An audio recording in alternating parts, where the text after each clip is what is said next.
Hey everybody, welcome to What's a Function? I'm John Firth, and this is David Elkins, who's going to be joining us this week to say, what's the function of Copilot? So, David, we've been playing with Copilot here for a few months, and we've released it to a few of us internally. I'd say like 10 to 15 people, and we've had good, bad experiences with the platform so far. I use it a lot just day to day for recapping meetings and going through and really, helping me in, I guess, being an assistant. So, what have you found has really helped you out with Copilot and the changes that they've made to it? And, what improvements are we seeing? What gaps are we seeing? Um, what's been your experience? So Copilot, it's got a lot of different features that are extremely useful in the day-to-day. Like you said, it's an assistant.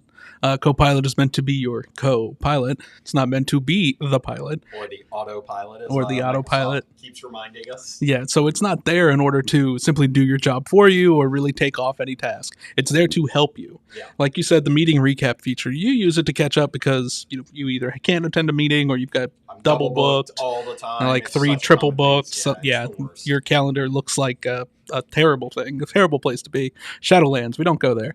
And for me, it kind of helps me to alleviate the need to take any notes because it's doing that for me. In pretty much every meeting that I'm in that I get that recap, I don't have to worry about making sure that I have a list of all the action items that are relevant to me specifically in order for me to know about what I'm supposed to take away from this meeting and return to the next one as a deliverable. Yeah. So that in itself allows me to actually be actively engaged in the meeting and not worry about making sure that I have my list fully recapped. That is a huge thing because before we would always use like a project manager or a project coordinator or somebody to actually like take meeting minutes or recap meetings or follow them up with an email or something like that. Not saying that we don't do that because it's still standard practice because not everybody has Copilot, right? Even within our own organization, we've limited the release.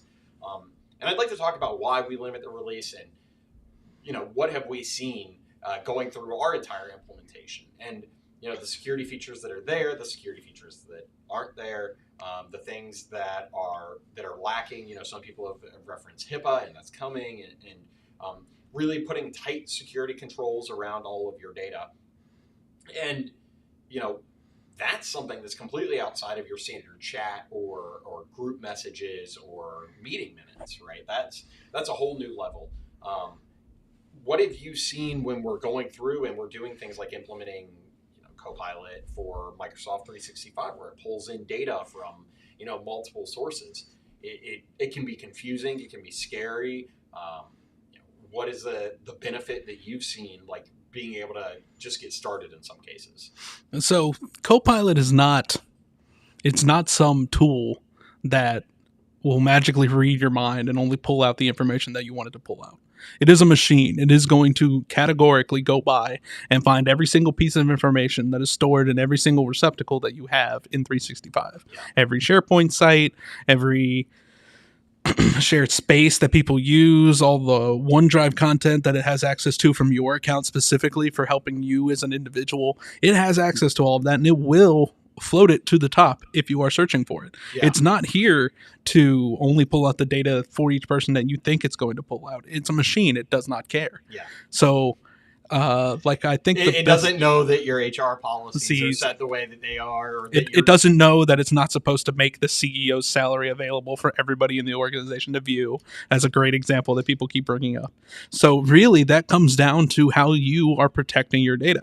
Copilot is not going to surface data if you don't already have access to it. Yeah. It's not... It simply will not show a user anything that their account is not able to already access. So if you have a user who's able to reach some sensitive HR data that they wouldn't normally have, that means there's a problem in your house that Copilot has found the way through. Yeah. So if you are doing security through obscurity, where you don't actually have any security policies wrapped around a SharePoint site, the links that are anonymous sharing links that are open to the world, and those are terrifying to even just think about because if you've gotten access to something, then Copilot can see it, right? And if you don't lock down or you don't have good security, or you use anonymous sharing, or God forbid, create a Teams site that has public access, that can be really detrimental to an organization because you're opening up data that maybe shouldn't be shared out, or that you were trying to keep private, or was not meant to be a public resource or something that's publicly accessible. Like, one of the great ways that I've unfortunately had to see a lot of clients do is they don't actually put any security around their SharePoint site. They simply don't give people the link. Yeah. Everyone has access to it. They just aren't able to reach it because they don't know what URL to type into their browser. And that's awful, right? That's not how that's supposed to work at all. We can't have it that way. Yeah, Copilot is not going to give any thought to that. It is going to surface it simply because it has access to see your full list of SharePoint sites, and it's going to roll through it. Yeah. So unless you have DLP policies, some sort of data classification, automatic labeling, all of these different things that are available on the Microsoft platform that are there in order to prevent people who should not have access to certain sets of data from getting access to that data, then you are not going to be ready for Copilot, and you're going to have a bad time. Yeah, it's actually kind of funny that Copilot's not ChatGPT or just some license that we just apply and turn on. We actually have a whole Copilot readiness, and Microsoft has talked about this in pretty depth about making sure that your data is clean, and data hygiene is a huge part of it. Making sure that data security is there. That you're hashtag Copilot ready. Yeah, that you're hashtag Copilot ready. I mean, that you're ready to actually use the large language model as more than just ChatGPT, because it does offer a lot of advantages, especially working in a corporate environment. You and I have talked about it before, references, and being able to actually pull in references and show you where in a chat, where in a transcript, where in a file, where on the internet. Document. Yeah, where in the internet these things come from. And, a lot of the early on stuff that was coming out was, well, ChatGPT is this amazing tool, but it can fake things, or it can hallucinate. It can create court cases that weren't there. It can create fake references yes. to support its own data. It is great at that because everything looks above board until you start to dig in and look for real references. Copilot doesn't have that issue. Yeah. Copilot is, if you ask Copilot the same question 50 times in a row, it's not going to hallucinate. It's going to give you the same result, as much information as it has. Yeah, Microsoft actually just released like an anti-hallucination service for other people to follow, because it is such a problem. And Copilot definitely fixes it with references. References are nice. Being able to just grab a link. And, this is something that you can test out without having to pay for the full-blown $30 a month M365 license for Copilot. You can go in and you can do, if you have Business Premium, or I think, it's Business Premium. M365 E3 or M365 E5, both will contain it. And you get a basic Copilot that's a protected large language model that does basic internet search. It's not going to go out and pull in all your data from SharePoint or OneDrive or wherever, but you're going to get, you're going to be able to use it in a protected manner where they're not going to train their model on your data.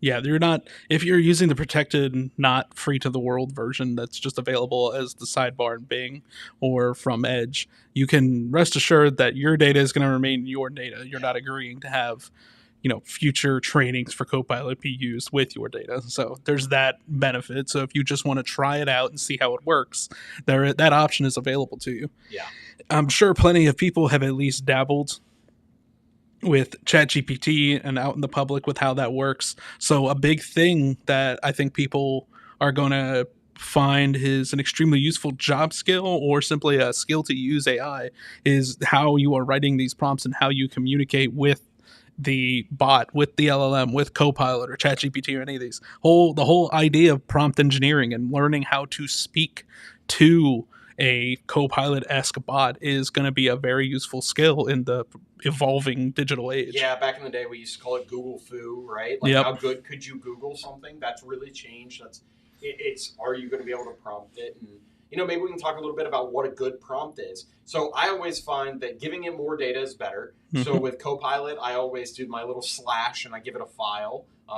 Whether that file contains data that it's going to use in that moment, or maybe it's referential data that I want it to actually build upon. I try to give it something like that. Or in the case of, if you're using Copilot as your actual assistant, giving it example emails so that it knows how to write something in your tone. Yeah, that's such a cool feature that you can actually have it adjust itself to sound a bit more like you. The number one thing that people were worried about is like, oh, this is going to take my job. And I really don't think it's going to take anybody's job. It might make you more productive. It might reduce the amount of hours that are being put into certain tasks. Like you said, we're not really taking meeting minutes anymore, right? I'm not sitting there trying to come up with action items or anything like that. I'm still sanity checking because I don't fully trust the AI yet. Yeah, I mean, it's still an evolving technology. It isn't really, I don't know if infantile is quite the right word, but it's still very young. Yeah, I mean, And we're at the precipice of such a huge change, and we're really in the first or second year. Well, I mean, we've been using artificial intelligence. I use that term very loosely, but we've been using it for a while for things like Amazon or being I, able to surface search results in Google. I think NASA was one of the earliest adopters of it, and that was 20 years ago where it was Yeah, using machine learning. But this technology, like we said with Moore's law, like it only gets faster. It doesn't slow down. yeah, There's not going to be a cooling off period for some advancement after AI. And specifically with AI, it itself is going to propel yeah, faster and faster AI development by enlisting AI to help write better AI. yeah. So it's only going to get more powerful as a product as it keeps going. But it's unless someone is out there trying to specifically create a very complex bot to eliminate some job, it's simply not going to be enough to do that. With You still all have things, rails, you still have controls, you still have certain there's so human many things interaction that that's needed. can't replace people fully with all of this. But what it does do, and like with all developments, things change, things improve, things get outdated. So people are going to have job functions that are going to be replaced by automated processes that then they're going to take that time and either transform it into managing those AI for those processes or devote it to other job responsibilities. Yeah. I have yet to see any implementation of AI fully replace anybody. No. It's simply not that powerful, and it still very much is a machine. It doesn't have the personal touch of people. Now, one thing that people might say is it going to maybe reduce the amount of jobs that are in the field? And I could see that. I could see that, If everyone's 10% more productive, there's 10% less work to do. correct. Yeah. That's just math. That you're right. And with something like meeting minutes or taking notes during a call or recapping a call or something like that, right? Like those are things that it was a mundane task to do in the first place. And it generally would not be someone's full-time job to just sit in meetings and take minutes, right? It could be in very large organizations. But as we know, like in small, medium, and even enterprise for the most part, you're not having someone who's That's not a full-time function. responsibility. Yeah, That's it's a something secondary additional function. you do. Yeah. And so while we will see a reduction maybe in the labor in those areas on doing these mundane tasks, the better question is, could these people be upskilled and be able to use the LLM to make their work easier? And I think the answer is yes. And I think that the Copilot really provides that level of ability for people that may not have had it before, right? And I think that, like you said, if you learn prompt engineering, if you take these skills that are really coming out and you hone them and you know how to make a prompt better by doing things like giving it referential material or saying, make this more friendly, make this more professional. I'm trying to write a sales document, something like that. It can really give you the bones. It can get you started on an email. It can get you started on a Word document, PowerPoint. I like to bringing that up. The integration with Copilot with the Office stack, which is Word, PowerPoint, and kind of to a certain point Excel. Not quite there yet, but giving you the bones, as you said, just laying out the framework for you to, okay, I have a vehicle. I just simply need to fill it with the information that's for my presentation or my report or whatever. That is a far less daunting task than staring at the empty piece of paper. I don't think I'm speaking for just myself here when I say staring at a blank presentation or a blank Word document. Or an email for that matter. Or an email. Half the time I'm writing an email. It's daunting. I don't know exactly what I'm going to say. I kind of know a general gist.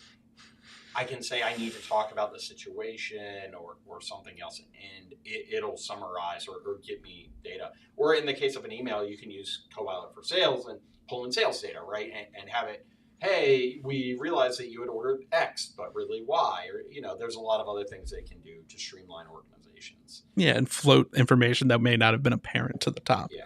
like references. Like we just had a customer buy a significant amount of phones and everything, and all of that is now being referenced because now we need, additions to those phones, sidecars, and all of that's just ready for the sales team to, reference to if they need to reach out and do more ordering. Well, and one thing that I'm really looking forward to is once we get this in full production and moving it over to our service desk, and them being able to utilize these services to not only understand our clients' environments better, but understand the actual technology that we deploy, how we deploy it, what our best practices are set up like.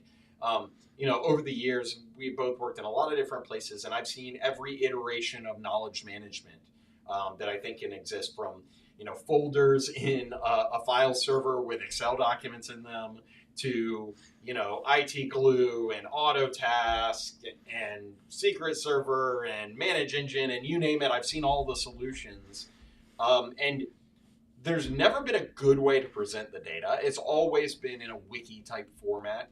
And while I think that works, as far as very technical people, it's a repository. At least you can go search it. You can.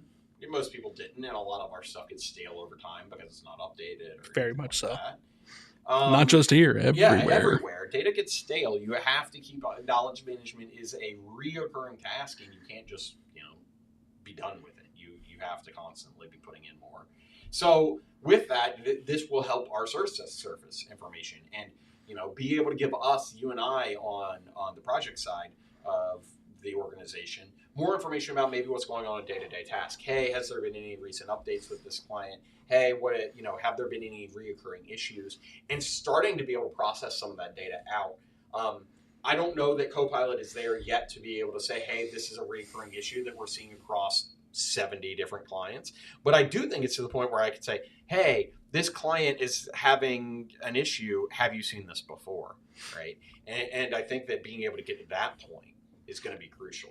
Yeah. And Copilot being able to do that, I think harkens to the whole concept of garbage in, garbage out, and consistency. Yeah. So if you put bad data into Copilot, it's not going to give it a magic engine to turn it into good data. It will turn it into pretty but bad data. Yeah. It's not a magical machine. It's not going to sit there and turn good and bad into good. It will improve upon what you give it, and you can only polish a turd so much. Yeah, it is funny if anybody on the internet sees our T-shirts or whatever. They're hilarious, but they have a really good sentiment, which is garbage in, garbage out. And with that, we want to bring that out because we see so much legacy data. We see so many old security permissions. We see so many people that maybe they, at the beginning of COVID, had to rush all their data into the cloud, right? Or maybe things were done. I mean, COVID was 5 years ago. We're going on 5 years ago now, right? Like 2024, so it was 4 years ago. Yeah, 4 years ago. So we're 4 years in.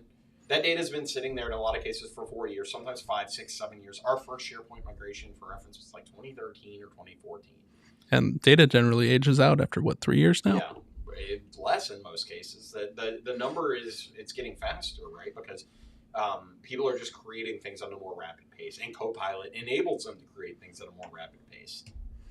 So we want to make sure that we have some level of control on that. And I really think that going through, making sure that your data is ready, making sure that your security is in place, and that all of the pieces are there before you turn on Copilot is the most crucial step. And I think that if you're not doing that, you're only going to cause issues down the road. Like we've referenced before, the CEO thing, or just data being exposed that shouldn't be. Those are things that we actively try to avoid, and hopefully we can keep avoiding them. Yeah, and it boils down to simply a configuration. Yeah. Like, how put together is your organization? Are you using all the tools that are available? Because we're talking about Copilot, and like you said earlier, it's like the $30 a month. But there's a lot of different iterations of Copilot, and as we theorize, it's not going to remain as a separate item for long. At some point, there will be a bundle with Microsoft, I am sure, that includes the AI package that's E7 or whatever they want to call it instead of the E5 or whatever it is, whatever the naming designation they want to give it. But there will eventually be a day when Microsoft simply includes that as a package deal for the users that you're going with. And AI is just here to stay. Like, we have to understand that AI is here to stay. It's not going away. And, we just need to prep for it and get ready for it. right? Yep. And the whole point of bundling it and making it available to people is so that as new organizations get spun up, they'll start farther ahead than people who adopted earlier. Yeah. They'll start with all these services that are included, because anybody who looks at the E5 stack, you know that it's a bundle of bundles, so it grows exponentially with the number of services that are available. So as you go through and you look at all the things that are available across the Microsoft stack, depending on your licensing, you have all these things available to you. Work with the right people and you'll be ready to go out of the gate. As a fresh company, you could spin up with every modern amenity that a company could want in the digital age overnight. Yeah, it's a great thing. And we're here to help with that. Yeah, we are definitely here to help with that. We do love, that is our bread and butter, everything Microsoft, as far as we're concerned. Exactly. So thanks for joining me. And it's been great, and love talking about Copilot. And I hope everybody else joins us for our next episode. Absolutely. See y'all there.